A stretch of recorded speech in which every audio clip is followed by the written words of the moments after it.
Hello दोस्तों, इस video हम जानेंगे कि डी फार्मा फर्स्ट ईयर में कितने सब्जेक्ट होते हैं, कितने सब्जेक्ट का प्रैक्टिकल होता है, उन सब्जेक्ट का क्या नाम है। ये सब हम डिटेल वाइज से इस वीडियो हम जानेंगे, तो इस वीडियो को पूरा ध्यान से देखिएगा। तो चलिए शुरू करते हैं।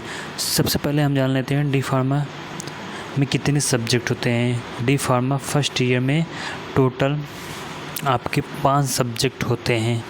यहाँ पे आप देख सकते हैं, तो फार्मास्यूटिक्स हो गया, फार्मास्यूटिकल केमिस्ट्री हो गया, और फार्माकोग्नोसी हो गया, और ह्यूमन एनाटॉमी एंड फिजियोलॉजी जिसे एचएपी कहते हैं, ये भी हो गया आपका। और इसके बाद लास्ट सब्जेक्ट रहता है सोशल फार्मेसी। ये आपका 5 सब्जेक्ट रहने वाला है। कौन कौन सा हो गया? फार्मास्यूटिक्स हो गया, फार्मास्यूटिकल केमिस्ट्री हो गया, फार्माकोग्नोसी हो गया, एचएपी हो गया, और सोशल फार्मेसी। ये 5 सब्जेक्ट आपका रहने वाला है। इन 5 सब्जेक्ट का भी प्रैक्टिकल होगा, यानी ये 5 सब्जेक्ट का थ्योरी पढ़ाया जाएगा और ये 5 सब्जेक्ट का प्रैक्टिकल भी आपका होगा। तो आप पहले जान लेते हैं कि फार्मास्यूटिक्स में आपको क्या पढ़ना होगा। फार्मास्यूटिक्स पढ़ने से आपको क्या फ़ायदा मिलेगा, ये हम बता दें। तो फार्मास्यूटिक्स का थ्योरी यहाँ पे देख सकते हैं 75 घंटा का है टोटल। और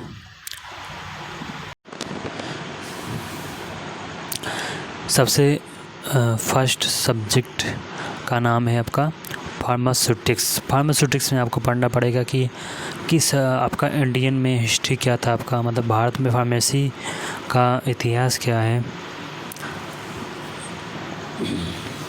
और उसका किस प्रकार से आगमन हुआ है, ये सब पढ़ना पड़ेगा इसके पहला चैप्टर में।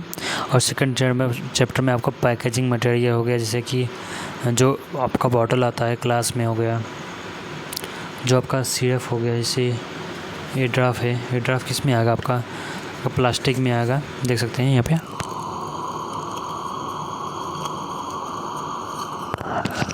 ये क्या है? प्लास्टिक है, प्लास्टिक होगा, कांच हो गया, किस प्रकार से उसमें पैक किया जाता है और क्या उसके एडवांटेज और डिसएडवांटेज हैं, इसमें बताया जाएगा। इसके बाद फार्मास्यूटिकल एड्स हो गया, जो कलर हो गया, फ्लेवर एजेंट हो गया, ये सब आपके इसमें आएंगे। इसके बाद यूनिट ऑपरेशन हो गया, किस प्रकार से किसी पार्टिकल को तोड़ा जाएगा, अलग किया जाएगा, उसको मिक्स किया जाएगा, उसको फिल्ट्रेशन किया जाएगा और ड्राइंग किया जाएगा और एक्सट्रैक्शन किया जाएगा। ये आपको चैप्टर 4 में आपको पढ़ने को मिलेगा। और चैप्टर 5 में आपका टैबलेट हो गया, कैप्सूल हो गया, लिक्विड हो गया, टॉपिकल हो गया, नोजल, पाउडर ग्रैन्यूल्स हो गया, स्टाइल फॉर्मेशन हो गया, इम्यूनोलॉजिकल प्रोडक्ट्स हो गया।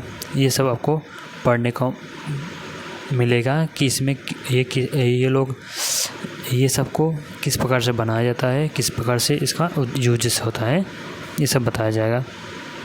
और चैप्टर 6 में आपका basic structure pharmaceuticals manufacturing company का है, देख सकते हैं। उसके बारे में बताया जाएगा किस प्रकार से उसका स्ट्रक्चर होता है और उसमें क्या किस प्रकार से good pharmacy, good manufacturing practice कैसे होता है, ये आपको बताया जाएगा। फिर आपका चैप्टर 7 आता है, यहाँ पे नोवल ड्रग डिलीवरी सिस्टम के बारे में आपको जानने को मौका मिलेगा। डिटेल में जानने के लिए आप फार्मास्यूटिकल थ्योरी के, तो आप वहाँ पे लिंक में दिया गया है बटन, वहाँ पे आप क्लिक करके देख सकते हैं कि क्या क्या इसमें पढ़ना है। डिटेल में जानने के लिए, अच्छे से समझने के लिए आप देख सकते हैं उस वीडियो को। तो यहाँ पे आपका सेकंड चैप्टर हो गया, सेकंड सब्जेक्ट हो गया आपका फार्मास्यूटिकल केमिस्ट्री। और फार्मास्यूटिकल केमिस्ट्री में आपका हो गया, इसमें आपको बताया जाएगा, आपका चैप्टर 1 में आपको पढ़ाया जाएगा फार्मास्यूटिकल केमिस्ट्री क्या होते हैं, क्या उद्देश्य होता है इसका। इसमें आपका एयर्स हो गया, इम्प्योरिटी हो गया, इन फार्मास्यूटिकल्स में हो गया। हाँ, फिर चैप्टर 2 में आते हैं वैल्यूमेट्रिक एनालिसिस हो गया, ग्रेविमेट्रिक एनालिसिस हो गया, ये सब आपको पढ़ने को मिलेगा इसमें। और चैप्टर 3 में आ गया इनऑर्गेनिक फार्मास्यूटिकल में आपको हेमेटिक्स हो गया, गैस्ट्रो इंटेस्टाइनल एजेंट हो गया, टॉपिकल एजेंट हो गया, डेंटल प्रोडक्ट हो गया, मेडिसिन गैस हो गया, ये सब आपको पढ़ने को मौका मिलेगा। और चैप्टर 4 में होगा जो भी आपका 3 कंटेनिंग रिंग्स होते हैं कार्बन में, हेट्रोसाइक्लिक कंपाउंड होते हैं, उसको एक बार में पढ़ा जाए। यानी फार्मा आपका केमिस्ट्री, इनऑर्गेनिक केमिस्ट्री को छोड़ के यहाँ पे ऑर्गेनिक केमिस्ट्री आपको पढ़ना पड़ेगा। देखें, ऑर्गेनिक केमिकल सिस्टम को पढ़ना पड़ेगा। इसके बाद आपका यहाँ पे आता है चैप्टर 5। चैप्टर 5 में आपका CNS हो गया। CNS में कौन सी दवा यूज की जाती है, जैसे एनेस्थेटिक हो गया, सेडेटिव टेट्रेट हो गया, एंटीसाइकोटिक हो गया, एंटी कन्वल्जेंट हो गया, एंटी डिप्रेशन हो गया। ये सब आपको इसमें कौन कौन सी दवाएं हैं और क्या क्या इनका यूजेस है, किस प्रकार से, उनका ब्रांड नेम क्या है, उनका डोजेस फॉर्म क्या है, ये सब आपको पढ़ना होगा। यूजेस क्या है, स्टोरेज क्या है, चैप्टर 5 में ये पढ़ना होगा। अब चैप्टर 7-6 में क्या पढ़ना होगा? चैप्टर 6 में आपका drug acting on autonomic nervous system, यानी ANS पे कौन सी दवा काम करती है। सिम्पैथोमिमेटिक एजेंट कौन सा है गया, और एड्रेनर्जिक एंटागोनिस्ट हो गया, और कोलिनर्जिक ड्रग हो गया, कोलिनर्जिक ब्लॉकिंग एजेंट हो गया। ये सब आपको पढ़ने को मिलेगा चैप्टर 6 में। अब चैप्टर 7 में क्या पढ़ने को मिलेगा? कौन सी दवा आपके हार्ट पर काम करती है, यानी कार्डियोवैस्कुलर सिस्टम पे, आपके वैस्कुलर सिस्टम पर आपके कौन सा दवा काम करता है। जैसे एंटी एरिथमिक हो गया, एंटी हाइपरटेंसिव हो गया, एजेंट हो गया, एंटी एंजाइनल हो गया। तो ये सब के दवा के बारे में आपको जानकारी मिलेगा, और उसके क्या किस प्रकार से यूज है, स्टोरेज कंडीशन क्या है, ब्रांड नेम क्या है, ये सब आपको इसमें पढ़ने का मौका मिलेगा। तो चैप्टर अब 9 में देखते हैं। चैप्टर पहले 8 देखते हैं। तो 8 में डायबिटिक पढ़ा जाएगा। डायबिटिक जो पेशाब को बढ़ाते हैं, उसमें कौन सी दवा आते हैं और उनका क्या यूजेस है, ये आपको पढ़ने का मौका मिलेगा। इसके बाद आपका चैप्टर 9 हो गया, हाइपोग्लाइसेमिक एजेंट हो गया। चैप्टर 10 हो गया, analgesic and anti inflammatory agent हो गया, जिससे NSAID हो गया, जिससे पैरासीटामोल हो गया, ये सब होते हैं। और चैप्टर 11 में एंटी इन्फेक्शिव एजेंट हो गया, मतलब जो इन्फेक्शन कॉज करते हैं, जैसे एंटीफंगल, जिसमें एंटीफंगल आ गया, एंटीबैक्टीरिया हो गया। हाँ, यहाँ पे देख सकते हैं एंटीबैक्टीरिया हो गया, ठीक है। UTI हो गया, एंटी ट्यूबरकुलोसिस एजेंट हो गया, एंटीवायरस हो गया, एंटी मलेरिया हो गया, सल्फोनामाइड्स हो गया, ठीक है। इसके बाद आता है आपका चैप्टर 12, एंटीबायोटिक पढ़ा जाएगा आपका। एंटीबायोटिक में आपका पेनिसिलिन हो गया, ये सब आपका टेट्रासाइक्लिन हो गया, मिसलेनियस हो गया, क्लेंडामाइसिन हो गया। और चैप्टर 30 में आपको पढ़ाएगा एंटीन्यूप्लास्टिक एजेंट, ठीक है, जिसे जो कैंसर में दवा यूज होती है, जिससे प्लास्टिन हो गया, ये सब हो गया। अब आते हैं हम आते हैं अब हम सब्जेक्ट 3 के बारे में जानेंगे, जिसका नाम है फार्माकोग्नोसी। अब फार्माकोग्नोसी मतलब कि आपका ये प्लांट, जीव जंतु से ही संबंधित है। आपका कौन सा पौधा किस यूज में होता है, किस रोग में यूज किया जाता है, उसका क्या मेडिसिनल यूज है, ये सब आपको जानने को मौका मिलेगा। पहले आपको बताया जाएगा कि इसका डिफिनेशन क्या है, हिस्ट्री क्या है, स्कोप क्या है, ये सब का आपको समझाया जाएगा फार्माकोग्नोसी का। फिर उसका क्लासिफिकेशन किया जाएगा, फिर उसका किस प्रकार से डिफरेंट किया जाएगा, मतलब जो मिलावटी है उसको से कैसे छांटा जाएगा, आपको ये बताया जाएगा। छांटने के बाद आपका किस प्रकार से उसमें जो भी थेरेपेटिक एक्टिविटी है, किस प्रकार से उसको अलग किया जाता है, जिससे अल्कलॉइड हो गया, टर्पनॉइड हो गया, ग्लाइकोसाइड हो गया, वोलेटाइल आयल्स हो गया, टैनिन्स हो गया, एजेंट्स हो गया, ये सब आपको छांटा जाएगा। जितना अच्छा छांट के आपको यहाँ पर मतलब इस कैटेगरी में आपका ड्रग को रखा जाएगा छांट का। फिर आता है चैप्टर 5 में आपका आ गया बायोलॉजिकल सोर्स, मतलब कहाँ से उसे ऑब्टेन किया जाता है, उसमें केमिकल क्या मिला है, कौन कौन से केमिकल मिले हैं, उसके थेरेपेटिक यूज़ क्या है, ये सब आपका पढ़ा। जैसे लैक्जेटिव में कौन सा दवा यूज होता है, जैसे एलोए हो गया, एलोए में कौन सा एलोए कहाँ से पाया जाता है, कहाँ एरिया होता है, बायोलॉजिकल सोर्स क्या है, हाँ, इसके बाद उसमें केमिकल क्या मिले हैं, उसका थेरेपेटिक यूज किस प्रकार से है, ये सब आपको इसमें देखने को मिलेगा, पढ़ने को और देखने को दोनों मिलेगा। और कार्डियोटॉनिक हो गया, हाँ, कार्मिनेटी हो गया, जीआई हो गया, रेगुलेटर्स हो गया, एस्ट्रिजेंट्स हो गया, ड्रग एक्टिंग नर्वस सिस्टम हो गया, हाइपरटेंसिव हो गया, anti hypertensive, tissue aromatics, tumours, anti diabetics हो गया, डायबिटिक हो गया, डाइसेंट्रिक हो गया, एंटीसेप्टिक हो गया, डिसइंफेक्टेंस, एंटीसेप्टिक एंड डिसइंफेक्टेंस हो गया, डिसइंफेक्टेंस, एंटीसेप्टिक्स और डिसइंफेक्टेंस हो गया, एंटी मलेरियस हो गया, ऑक्सीटोसिस हो गया, विटामिन हो गया, मिलनस एंजाइम्स हो गया, आपका फार्मास्यूटिकल एड्स हो गया, मिसलेनियस हो गया। ये सब आपके मतलब कैटेगरी है, इसके अंदर आपको इन दवाई का अध्ययन करना होगा, पढ़ना होगा।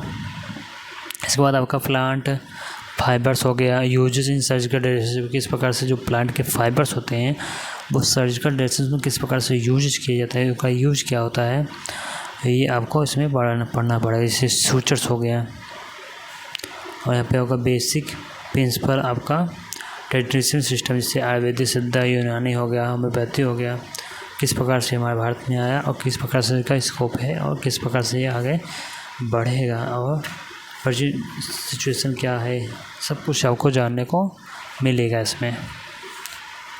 अब आता है इसमें चैप्टर 8 आ गया।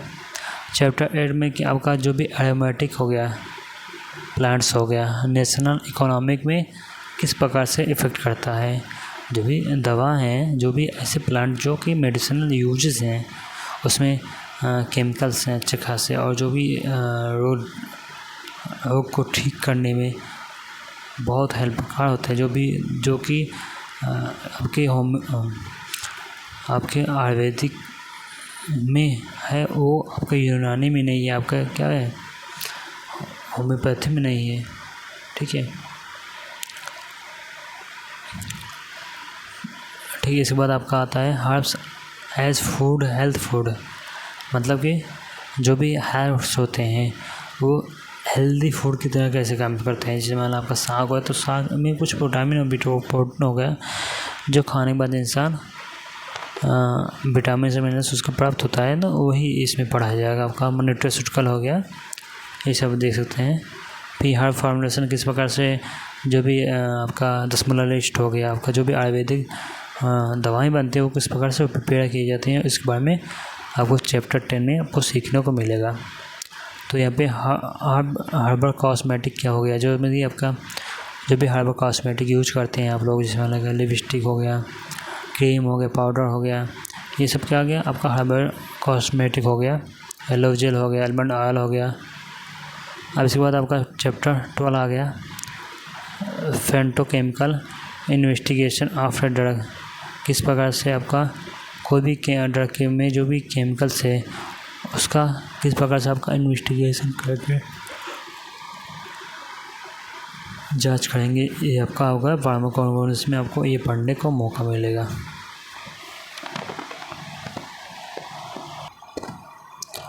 अब आता है HAB, human anatomy and physiology.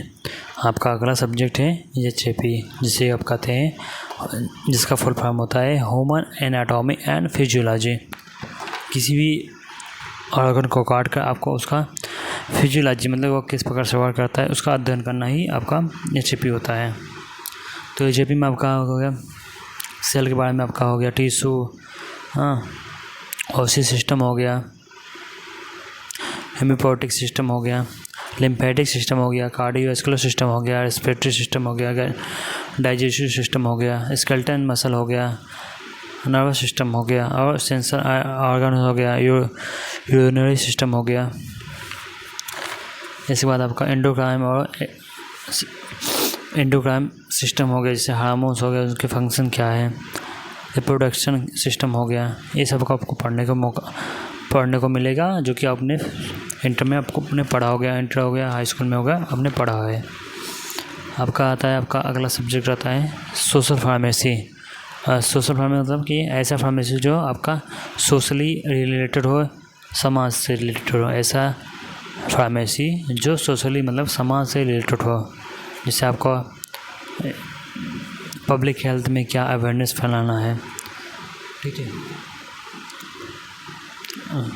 जैसे डेमोग्राफी, फैमिली प्लानिंग हो गया, किस प्रकार से वैक्सीनेशन होता है, जो भी WHO द्वारा होता है, हेल्थ प्रोग्राम चलाया जाता है, उसका किस प्रकार से इम्प्लीमेंटेशन करना होता है पब्लिक में, ये सब आपको इसमें बताया जाता है और सिखाया जाएगा।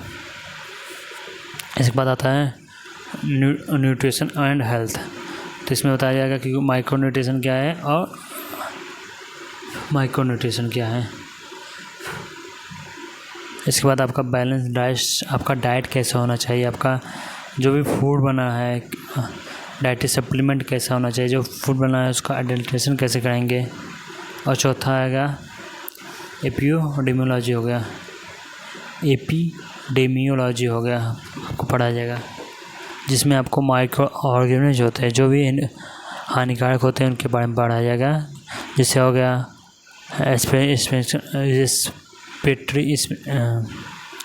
जैसे हो गया आपका जो भी वायरस हो गया, बैक्टीरिया हो गया, इससे फैलने वाली बीमारी के बारे में आपको बताया जाएगा। इसके बाद आपका आता है चैप्टर 5 में, जिसमें all ongoing national health program के बारे में आपको बताया जाएगा। और यहाँ पे इसके बाद लास्ट सब्जेक्ट आता है, लास्ट चैप्टर आता है आपका फार्मको इकोनॉमिकल, ठीक है। ये सब आपका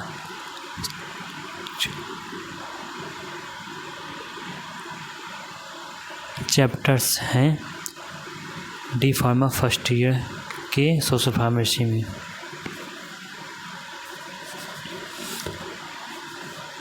डी फार्मा फर्स्ट ईयर के सब्जेक्ट हमने जाना, सब्जेक्ट कितने होते हैं, उनका नाम क्या है, उनका प्रैक्टिकल कितना होता है और उनका थ्योरी में क्या क्या पढ़ना होता है, ये सब हमने जाना।